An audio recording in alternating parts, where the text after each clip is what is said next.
इसके बाद नेक्स्ट है कथक। भरतनाट्यम के बारे में हम कर चुके हैं, तमिलनाडु का, इससे पहले इन्फॉर्मेशन भी सारी दे चुका हूँ, है ना। आ जाओ कथक की बात कर लेते हैं। कथक कहाँ का है? उत्तर भारत का, यानी कि यूपी का है। इसके अंदर भगवान कृष्ण की कहानियों का वर्णन किया जाता है, यानी कि स्तुति का वर्णन किया जाता है। भगवान कृष्ण की जितनी भी कहानियां उसके संबंधित है क्या? कथक। कथक के उत्थान की अगर मैं बात करूं तो अवध का अंतिम नवाब था कौन? वाजिद अली शाह। वाजिद अली शाह 19वीं शताब्दी में भैया वाजिद अली शाह के द्वारा भैया इसका क्या किया गया?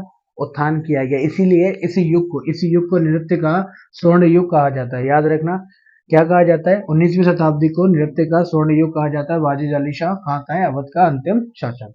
क्वेश्चंस बनने की संभावना कहाँ से रहती है? तो इन पुरस्कारों से रहती है और इन नामों से रहती है कि ये नाम किससे संबंधित है, यानी कि कौन से शास्त्रीय नृत्य से संबंधित है ना। याद रखना, जैसे बिरजू महाराज किससे संबंधित है? कथक से संबंधित है। इन्हें 1986 में पद्म विभूषण दिया गया। इसके अलावा सितारा देवी इन्हें पद्म श्री दिया गया कब? 1973 में। इसके अलावा शोभना नारायण को दिया गया गुरुदेवा प्रसाद पुरस्कार 2013 में।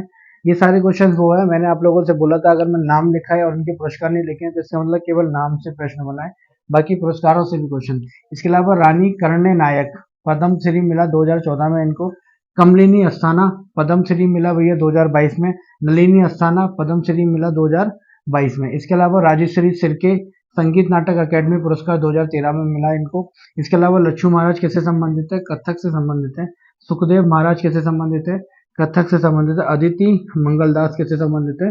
कथक से संबंधित है। नंदिनी सिंह किससे संबंधित है? कथक से। इसके अलावा सरस्वती सिंह कथक से संबंधित है। प्रेरणा श्रीमाली किससे संबंधित है? कथक से। रोशन कुमारी किससे संबंधित है? कथक से। इसके अलावा कुमुदिनी लाखिया कौन थी भैया? तो ये Kadam school of dance and music के संस्थापक थे। याद रखना, कौन? कुमुदिनी लाखिया।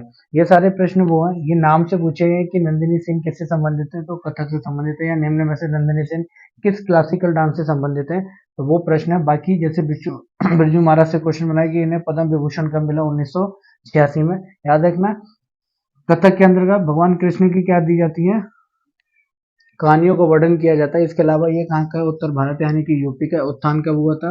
वाजिद अली शाह के काल में। याद रखना 19वीं शताब्दी में, इसलिए 19वीं शताब्दी को क्या कहा जाता है? नृत्य का स्वर्ण युग कहा जाता है ना। याद रखना, भारत का कौन सा टॉपिक है ये? आर्ट एंड कल्चर वाला, यानी कि कला एवं संस्कृति। कला एवं संस्कृति का टॉपिक है। बहुत क्वेश्चन बनते हैं भैया इस टॉपिक से, है ना। 2 से 3 वीडियो में, 5-5 मिनट की वीडियो में ये कंप्लीट हो जाएगा, है ना। याद रखना।